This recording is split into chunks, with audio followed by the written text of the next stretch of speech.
స్వామి రాత్రి లేదు పగలు లేదు, ఇంత జనమా, ఇంతమంది తడి బట్టలతో నీకు అంగ ప్రదక్షిణాలా, ఇంతమంది తలనీలాలు ఇచ్చేసి నీ దగ్గరికి వచ్చి దర్శనమా, ఇంతమంది ముడుపులు తీసుకొచ్చి హుండీల్లో వేసేస్తున్నారా, ఎప్పుడు వింటున్నావయ్యా ఈ కష్టాలన్నీ?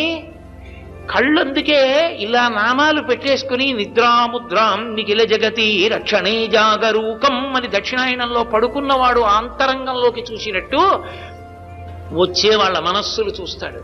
వ్యాసుడు అందుకే ఓ మాట అన్నాడు, వెంకటాచల క్షేత్రంలో వెంకటేశ్వర స్వామి వారి ముఖమండలం బహుప్రసన్నంగా ఉంటుంది. ఒక్కొక్క రోజున ఎంతో సంతోషంగా ఉంటుంది.